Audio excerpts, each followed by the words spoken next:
So basically you're saying you left and really just kind of said, you know what, I'm just going to take a different job. And then it was the software company that tracked you down and said, hey, you've had not only an impact on your business, but with all your questions and inquiries and ideas for improvement and training, and you've really made a big impact here. Will you please come work? Yeah, it's beautiful, awesome. right? Yeah.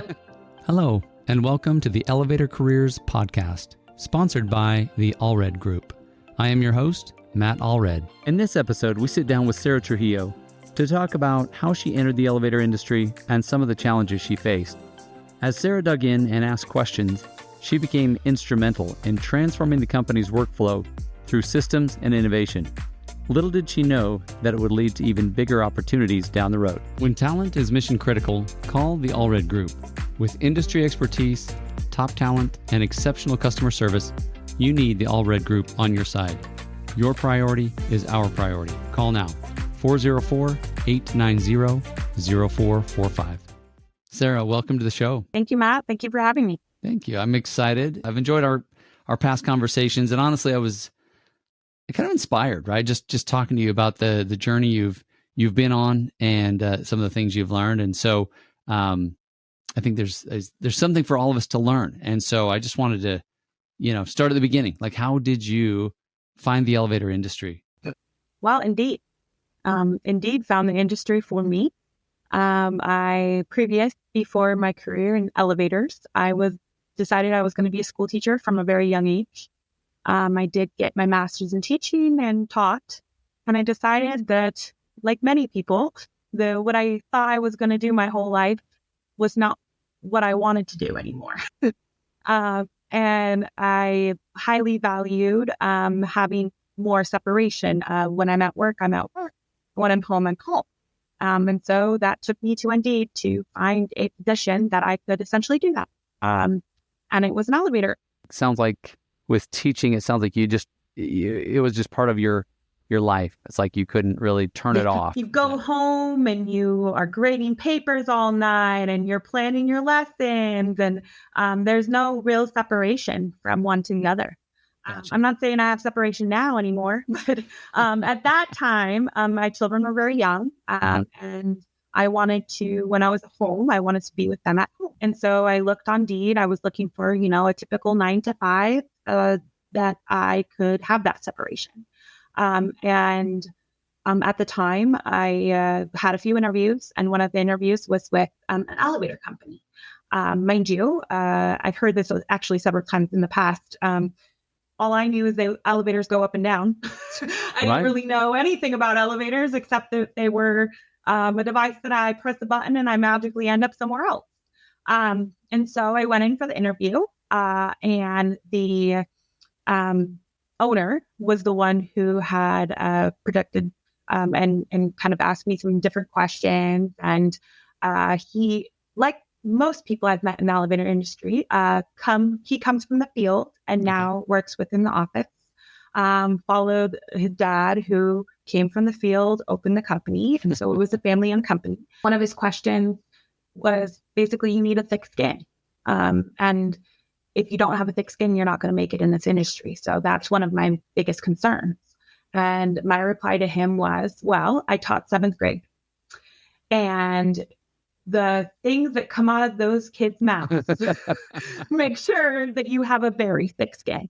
And he asked me a question on the interview, basically asking me what happens when a mechanic says something to you, and I said, if I can handle 7th grade boys, I think I can handle a grown adult and their comments. And he loved it. And he called me back, I don't know, a day or two later and said, hey, I have an offer for you. And are you interested? Well, the position I had applied for did not end up being the position that I had. He had asked me, are you good at computers?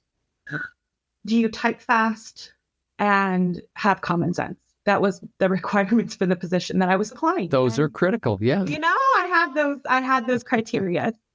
But then soon, working for him, I did a lot of typing up proposals and sales and things like that. But I asked a lot of questions. I Cool. have a background in education. And so a lot of my questions were, okay, how does this work? Or what do you do here? And I quickly learned that the office was not as profitable as working as a mechanic. At this point, I was open with my career path and can I go out on the field? He did emphasize to me a lot that I was more valuable in the office, and that the field and the Okay, office then had and then to- pay me more, right? Was that your answer? It's like, hey, if Yes, I'm that valuable. Okay, so where are my opportunities working within the office then? Because right now I'm just typing up papers for you, and that is not my end goal. And Right. I'm much smarter than to stop at that. He did let me go in the field for a day. He was kind enough to let me assist with weights.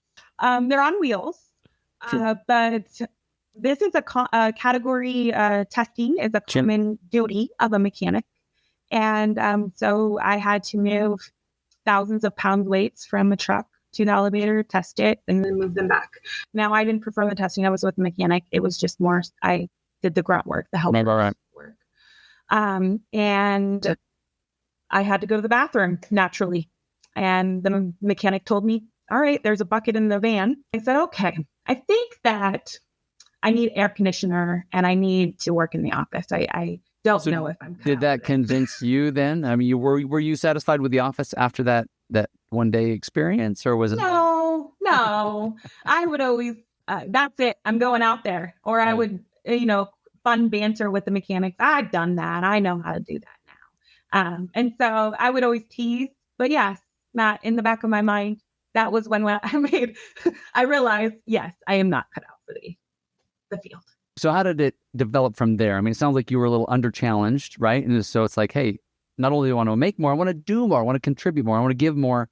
What can I do? How did it kind of grow from there? I learned quickly that there was a whole elevator world out there. Yeah. And the owner was very happy to share the information he knew, right? And so in the beginning, as I typed up his papers and things like that, I would ask about it. He was a huge fan of photos. He actually had a photographic memory. So he could tell you every single pit, every single machine room in depth. And so with that being said, he was growing and he had sought out a system for his growth. Because it was no longer manageable on Excel spreadsheets and paper. Right. And so naturally, I was probably 20 years younger, 15 years younger than the youngest person in the office. And so he said, are you good at computers? Because I need somebody to introduce this new system and make sure that it functions right. And so I was excited. I have a project now. I'm not just answering phones and typing up documents. Right. And so I quickly had to learn a lot about the industry to understand how our system should operate and how we should input data and things along that nature. And then I quickly learned more and more about the different contract types, the different elevator types, and my Rolodex of elevator information started expanding very quickly. As you are implementing new software, he's like, oh, hey, we're gonna roll this out, and by the way, you're in charge of it. Therefore, you need to learn the business like the industry overnight. Yeah. Mm-hmm. And then teach it to us. Teach us this software. Yep. So then I'd have to do a lot of, what do you do now? Okay, so this is how they do it in the system, and this is how we're going to adapt as a company. And mind you, I made mistakes. I didn't know category test, category 5 required 2 mechanic. There were things that I had to learn along the way. But I learned it. And when you make a mistake and you learn it a lot after. That's how I'm learning, right? Land in the face a few times, and that's like, oh, that's why we tie our shoes. Mm-hmm. Exactly. And so I went forward, and as I'm doing all the software, now we took this bottleneck from everything's in the owner's head to that is accessible. Yeah. I can look it up in the system. My coworker can look it in the system. We don't have to go to and pick my boss's brain, right? The more tools that we take advantage of in the system, the more I pull out of my boss's brain and put into the system, the more accessible it is to multiple employees, and therefore we can grow now. We're not bottlenecking. We are extended and able to have somebody like myself who doesn't have as much industry knowledge. I didn't work out in the field for 30 years. but I can take the data that he puts together for the next 5 cylinder replacement, and I can almost mimic and make a proposal very similar to that. Here's the hard part that I see is a lot of people culturally, right? It's like, well, we still want to do it the old way. We still want to use the yellow legal pad. We still want to. Did you run into that, and what did that look like? Oh, absolutely. At the time, my boss types like this. All right, on. And dragging and dropping was not the form of clicking something and pulling a file over. And so we had those hubs, right? We had somebody who was working out in the field for 30 years, has come into the office and has barely mastered Microsoft Word at this point. And we're going to shove a system that has endless possibilities and to use it. Well, there's a lot of hand-holding, especially if they're not super technical or have never experienced using a software similar, right? And so, tapped into my teaching and made some diagrams and made processes and eliminated things that were no longer necessary that we had done for years. And that was a struggle. To adopt a new way is, you probably had a lot of pushback. I don't want to do it that way. There was a lot of printing in the beginning, right? Print this, print that. But it's saved in the system. We don't have to print it. However, for years, we've printed it. We put it in a file, a manila folder, and we put it in here. Well, what happens if the system goes down? What happens when the power's out? Those types of questions, right? Sure. And so it took a good year to convince and cost analysts, right? How much do we spend on paper? How much do we spend on ink? When we can access that information whenever we feel. There was a lot of back and forth and hang-ups where, okay, well, the system's not doing exactly what I want. And when I do paper, I can write on the paper exactly what I want, right? There were many instances where it was, I just like it the way I've always done it. Well, the way you've always done it is not going to provide you growth within the company. So if you want to continue to hand around a clipboard and write down a trouble call or a service call, then we're going to limit it to one clipboard. We can't take on that many accounts at that point, right? There's limitation. And then he quickly, within the next year, saw all of the benefits that this new system had and adopted. Realized as the owner, if I don't adopt it, the rest of the employees will not, right? Right. So the lot of the pushback you got was from the owner himself versus, I mean, the employees are going to give their own, but you're right. If the owner, sounds like he had the idea, oh, hey, let's do this, but dang, this is uncomfortable. I'm so much more comfortable with what I've been doing. And so I'm kind of dragging my feet. What'd you say, for a year? Oh, yeah. At least? Yes, at least a year. Mm-hmm. And it's not really dragging their feet. It's I've had this prosperous and great company because of the ways that I've done it for whatever amount of years. Right. And so to take that and flip it upside down 180, it's hard. Yeah. Mm-hmm. So there was a time actually as a joke for Christmas, I got a little plaque that says, "Did you check Liftkeeper?" which is the software that we use. Right. And anytime somebody would ask me, "Oh, do you know so-and-so's phone number? Hey, do you know if they paid the deposit for this job? Do you know how many trouble calls or service calls we've made in the last 3 months?" Something data oriented. My reply, "Did you check Liftkeeper?" Because what am I going to do to provide that answer to you? I'm going to check the system that we just paid for to do that, right? And so quickly he realized, rather than asking me like he'd done for so long now, it's all there. And then he realized that those other employees, it's all there for them too. So he gave you that plaque and then you could just point. No, he was on the other side of a wall, so I still had to say it, but it was a joke. And it sounds like you had an opportunity not only to help implement it, teach it, roll it out, but I mean, you talked a little bit in previous conversations about kind of pushing back even on the software developers, like, hey, why doesn't it do this? So Mark, the owner of the company, would ask me, explain a process to me, right? Because I'm not part of the industry. I wasn't in the field. I don't understand how that works. Sure. And so he, for example, how the state works and category testing and observation and violations and all sorts of words I'd never heard in my life. And so he would explain these processes. Well, I have to take these processes that he's explaining and convert them to the system. Right. Well, if I notice there's a gap in the system, I am the type of person to fill in gaps, right? So I did not know it at the time, but one of the developers that I would speak on the phone with and say, oh, you should do this, or, oh, I have this great idea on that, or learning material would be so helpful in this area.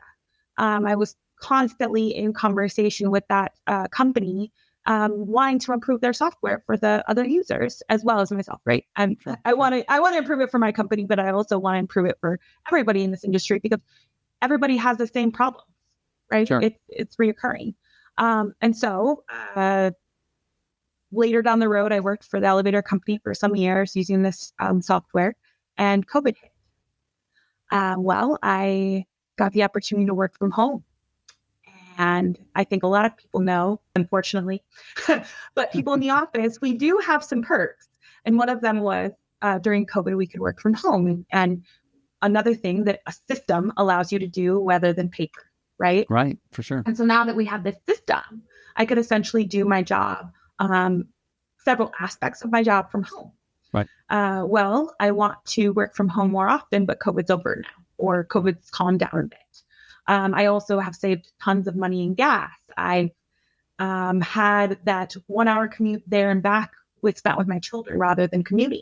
And so I've gotten that taste of freedom, I guess. Right. And so also during COVID, I was from the Chicago area, which is extremely cold and snowy. And I went to college in California. And so I saw a lot of my friends. And Yeah. they were out taking hikes, and we were bound in our houses, not able to do anything. Right. And that huge housing boom we're all familiar with. I got the opportunity to a house in California costs the same as a house here in Chicago. Right. Yeah. Crazy. So I felt like it was a no-brainer. And I did make the crazy decision to move across the country. Well, you can't manage. I'd worked my way up at the elevator company, obviously, and become essentially, I went to dispatching. I'd done accounting when the accounting person was out or filled in. I did project management. So I'd worked my way through every position at the elevator company. Sure. So I was pretty well rounded in that view. And so at that point, I was essentially helping the owner run the company. Right. And I had made the decision to move across the country. Well, it's really hard to run a company when you live across the country. Yeah. And so unfortunately, I did have to leave that company that I'd worked for so many years and learned so many valuable pieces of information. I moved to California, and unfortunately, I couldn't find an elevator company that was hiring. And so I did the next best thing, HVAC and plumbing, because there's a lot of overlap. And I did that for a couple months. But in the meantime, the owner of the software company that we had used had gotten word that I had left.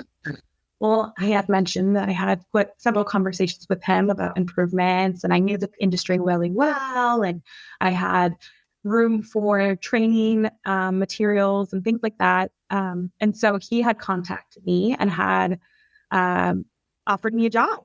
And at that point, like I said, I wanted to work from home. I didn't want to commute. Now, do I travel with my current position? Yes, right. I do. I travel a lot. I do one-on-ones with companies and things like that. But essentially, day to day, I'm home 3 weeks out of the month, right? And so that's, I can take my kids to school, pick them up. I can modify my schedule a little bit so that I can meet what I need in my personal life. Right. And that's been night and day from working for an elevator company. And at that point, I'd rose in so many levels that I was, getting there early and leaving there late. Right. So basically you're saying you left and really just kind of said, you know what, I'm just going to take a different job. And then it was the software company that tracked you down and said, hey, you've had not only an impact on your business, but with all your questions and inquiries and ideas for improvement and training, and you've really made a big impact here. Will you please come work? Yeah. Beautiful, right? Yeah. And it's half luck, half, just, I think one of the biggest things that I've learned in my life is, in this industry, we're close knit. You meet people. Sure. 5 years later, they're they're in a different position, looking for different things. And those relationships are what you have to really hold tight, right? And so I was offered a position that I could essentially work from home. I was very happy about it and took it. And I got to take my education, my degree, Right. apply it, make manuals. I train new onboarding customers. I get to speak elevator all day, which I really miss when I went and worked for the plumbing company because I had to start one again. And then when I'm teaching, I'm not only teaching, I can say I was in your shoes. Sure. I know exactly what you're feeling or what you are, how overwhelmed you are, or what you do on a day to day. And I'm here to tell you that there is a solution and there is hope out there, right? And not only that, you're creating some of that help, which is the training, right? Because you had said there wasn't a lot of training in certain areas or certain aspects. It's like, especially for someone who's coming from outside the industry, you can't just assume I know the acronyms. You can't assume I know the processes. You can't assume that I know what I'm even thinking here. And so some training, and now you're creating that, so right, and rolling it out. Mm-hmm. Okay. Also beautiful is that the software that I chose to work for, they only do elevators. So Gotcha. My background working for an elevator company now at that point for 5 years was valuable, Right. which is such a close knit and such a very stringent area. Now I could actually apply all that knowledge that I've learned for years and years and years to a profession still. Whereas when I went into plumbing and whatnot, there was some transferable skills. Yeah, exactly. But it wasn't 100%. Whereas now it's 100%. Everything you learned, you can bring. And I love it. I love talking to a business owner, training an employee, and they don't have to explain anything to me. They don't have to tell me what a category test is. They don't have to tell me parts that are on a hydraulic elevator versus traction. I know these things, right? So it compared to other softwares or other trainers that they would encounter, now all of that back history is already told. It's already done. So they can just focus on, okay, well, my company will want to do this, and this. Or what do you recommend? You work with, hundreds of other elevator companies. What do they do? And I answer a lot of those questions. Very cool. Very cool. I mean, you obviously have had a very interesting journey kind of coming from outside. I mean, you said a minute ago, you attribute some of it to luck, but really what I'm seeing is, I mean, you really poured yourself into that job, into that company. You learned it to the point where you really became invaluable. And so it was kind of like, wow, where can we find a person that does and knows what Sarah knows? Well, we're gonna have to go find Sarah because she's got a lot to give through all of that experience. But I'm just curious, through this whole journey, well, let's ask it in two parts. It's one of the biggest lessons you've learned, and what kind of advice would you give to somebody who, maybe they're stepping out of school teaching and they're dipping their toe into elevators and wondering, what to do with it? Yeah, biggest lesson, and what advice would you give? Biggest lesson, never stop learning. You can think you know everything, but guess what? In our industry, technology changes every day, right? You never stop learning about different processes, different tools, different aspects. You stay educated in your industry. And so I will say I've seen and experienced a lot of times when somebody's made that decision that I'm there, I'm comfortable, I'm ready. Well, you can't stop. Yeah. You always have to continue learning. You always have to continue expanding. Don't ever be satisfied with where you're at. And then how does that go on to the second question?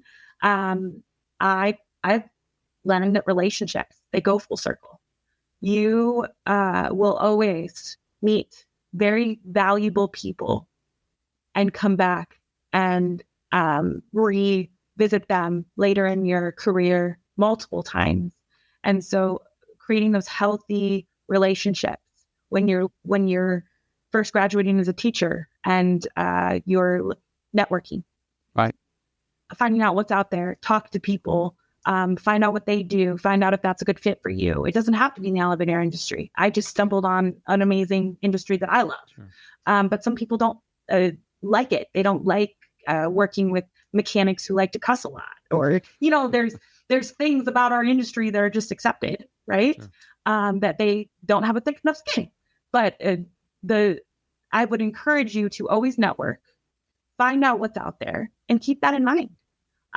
Just because you went to school and got a degree in something doesn't mean that you have to continue in that path if you are not satisfied with it. For sure. No, that's beautiful advice. And obviously you've lived that out, and you've seen the value of, getting to know people, letting them get to know you and trust you to the point that, hey, it's going to come back around, and they're, maybe they'll offer you a job. They'll give you a call and say, hey, I want your help. And unknowingly, right? You don't know who you're never know. To. Sarah, thank you so much. I've enjoyed this conversation. It's been a lot of fun, and always enjoyed talking with you. So good luck to you as you continue to build training and roll out the training and build your career, really. Thank you very much. I appreciate it. Thank you for listening to the Elevator Careers podcast, sponsored by the Allred Group, a leader in elevator industry recruiting. Please visit our YouTube channel at Elevator Careers, or check us out online at elevatorcareers.net. Please like and subscribe, and until next time, stay safe.